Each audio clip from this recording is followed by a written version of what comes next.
Good morning. It's good to see you all on this beautiful fourth Sunday in Lent, just a few weeks away from Easter. Paul Tillich, an early 20th century, mid-20th century Christian theologian, once reflecting on this passage, wrote that the Bible, like much other religious literature, speaks again and again of seeing.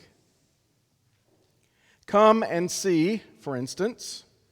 These words of the disciple sound throughout the writings of the prophets and the apostles. We have seen is the message of the Gospels and the epistles. So it's not true, he writes, that religious faith is belief in things without evidence, because the word evidence itself means seeing thoroughly. And we are invited to see. Many have wanted to see thoroughly, to see God. If you think of Moses, whom we encountered last week, Moses asked this as the highest of all favors of God. Isaiah was made the most powerful of all the prophets because of his vision of God in the temple. Jesus blesses the pure in heart as those who will see God. In John's Gospel, Jesus says of himself, I have seen the Father, and those who have seen me have also seen the Father. In pious imagery, the saints and angels are described as those who see God face to face. And the ultimate fulfillment, the end of all life and striving, is the eternal vision of God. Seeing is quite important to people of faith, so much so that Jesus himself says, I came to offer recovering of sight to those who are blind, to help us see. Of course, in John's Gospel especially, when we have this conversation about seeing, we are always talking about much more than mere physical sight. John operates typically on kind of two different levels. On the kind of literal level of the people that Jesus encounters and his disciples, and the kingdom level of Jesus. Things are often not as they seem in John's Gospel, at least not on the surface. In large part because John says, we do not yet see the way Jesus sees. Or as Paul puts it, we see now in a mirror dimly. Only dimly. There's a lot to this story, which we read just a few verses of from our reading from John's Gospel. The lectionary text today is actually John 9, verses 1 through 41. And I did not want to inflict that on our readers or on you to sit and listen. That's a long time to listen and pay attention and follow a story that you're not reading on your own. So I'm going to back up in just a moment and catch us up to where we began our reading so that we're all kind of on the same page and in the story together. But as a whole, this morning's reading from John's Gospel is about the redeeming and healing grace of God that folks encounter in Jesus. It's about how we may think we see things clearly, and yet apart from Jesus, apart from having our imagination expanded because of our friendship with Jesus, we remain blind about many things. And it's about how that blindness, accompanied by certitude and a lack of humility, can do real harm. And so, John invites us to imagine the ways that Christ wants to give us new eyes, new vision, expand our imagination, so that we may see the world and others the way Jesus sees. So here's and seeing the world differently, then we might live differently, of course. So here's a bit more of the story. Walking down the street, Jesus encountered a man born blind. He'd been blind from birth. His disciples asked Jesus, Rabbi, who sinned, this man or his parents, causing him to be born blind? The belief was that physical illness or some physical condition was the result of sin, either your own sin, the sin of your parents, or the sin of someone close to you. That kind of thinking still sort of is about in the air even to this day. So Jesus says, you're asking the wrong question. You're looking for someone to blame. There is no cause and effect. Pay attention to what God can do. And then Jesus does a strange thing. He spits in the dirt. He takes that and makes a paste. He rubs it on the man's eyes, and he says to him, "Go and wash in the pool of Siloam." The man went, and he washed, and he saw. Now, you can imagine if that had happened, up on the green, just here in Davidson, folks would be talking. It would be, it'd make the news. It would go viral, as they say, what Jesus had done. So some were saying, this is not the same guy. Like, we know there was a man born blind, but this is not him. This is someone different. His relatives were overcome with disbelief. They didn't know what to make of it. The man reassured everyone, it's really me. I'm the same. And so they asked him the obvious question. How is it that you can see? How were your eyes opened?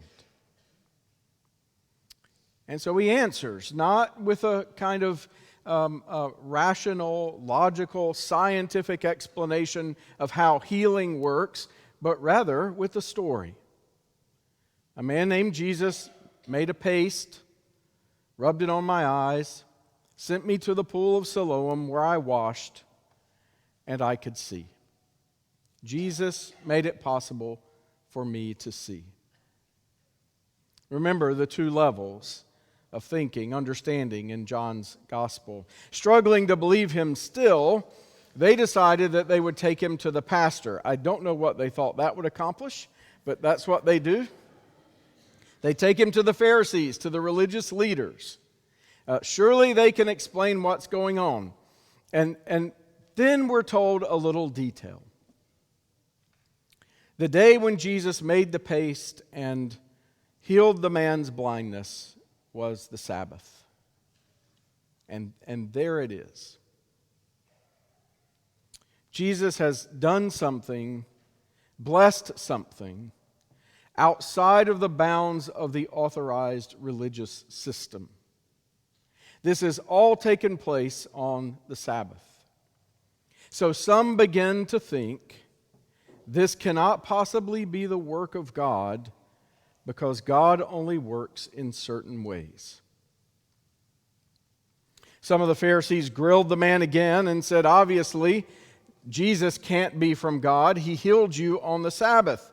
Others countered, how can a bad person do good things, godly things?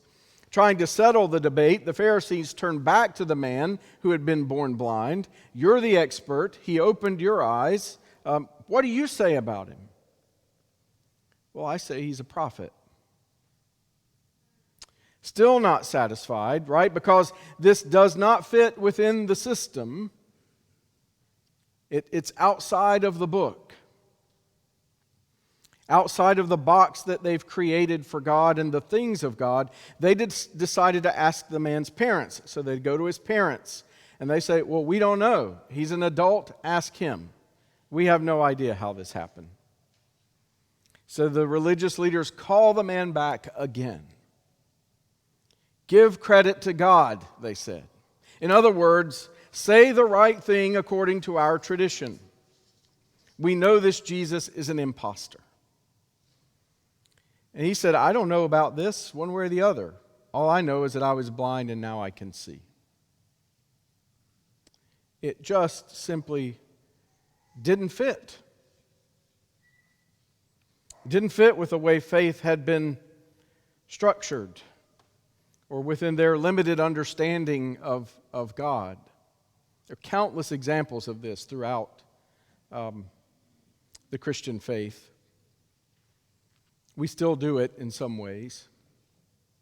That women could be preachers. But the book says, I have 2 daughters and a son, but thank God women could be preachers, right? God might call one of them to do this better than I do. And what a tragedy if the church missed out on that. That's a sermon for another day maybe, but and neither of them want to be preachers, so anyway. They just couldn't imagine that God might work in this way. Illness and physical affliction are caused by sin.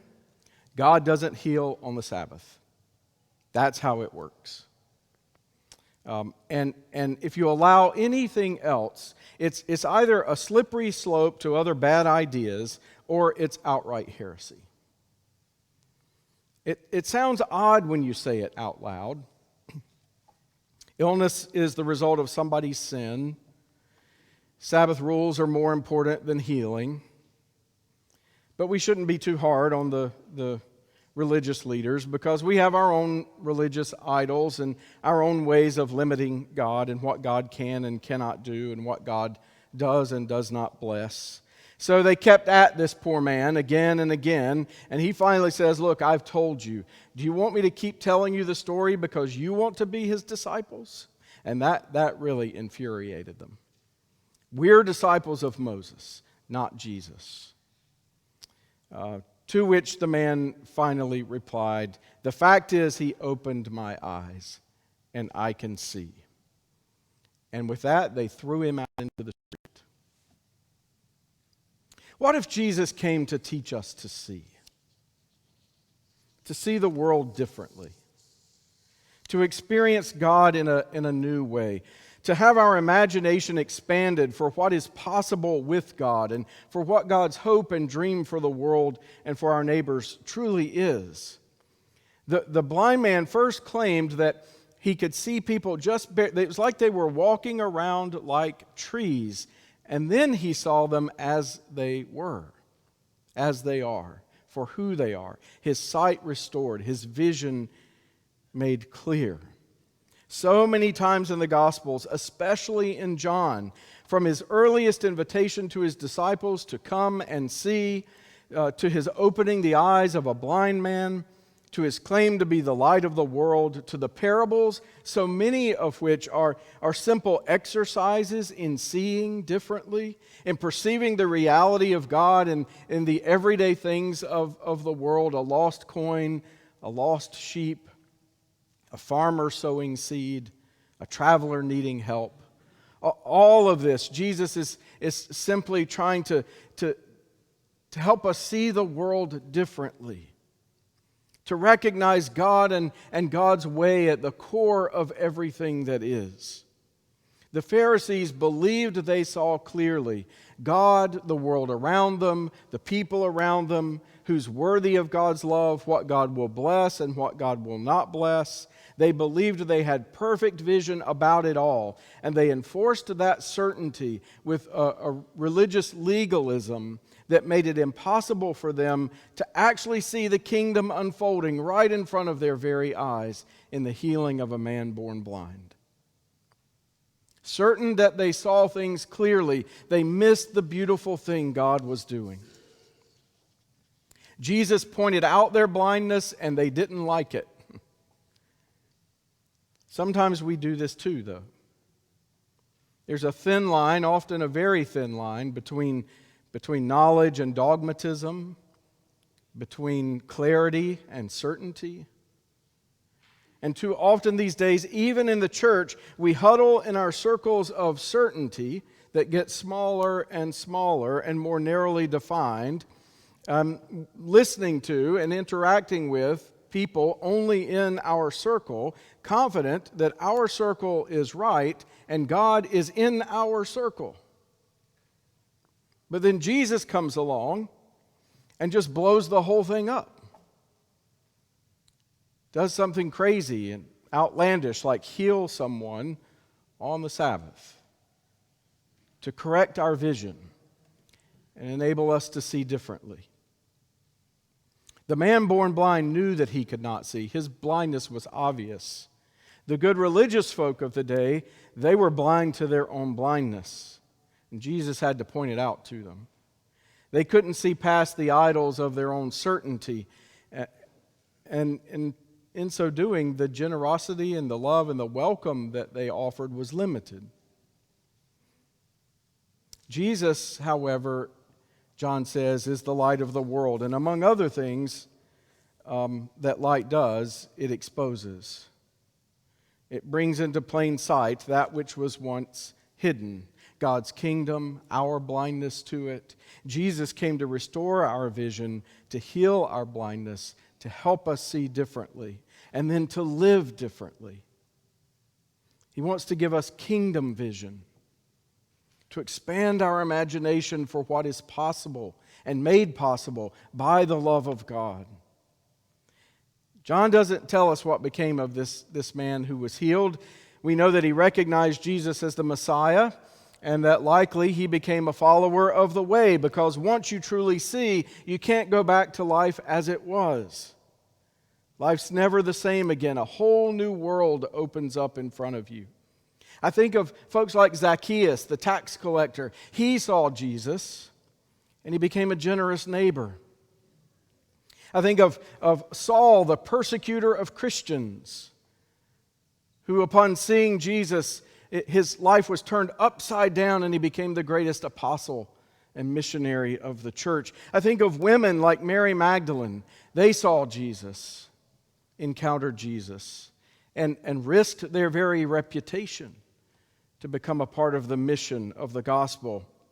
People who never saw the world again after bumping into Jesus. I think of someone, it's in our hymnal, John Newton, English slave trader, blind to the horrors of slavery, until Christ gave him new eyes, a new way of looking on the world. And he was moved to renounce his business, devoted the rest of his life to ending the slave trade in Great Britain. It's why he could write and sing, "Amazing Grace, how sweet the sound that saved a wretch like me. I once was lost," Newton writes, "but now I'm found. I met Jesus, and now I see." Amen.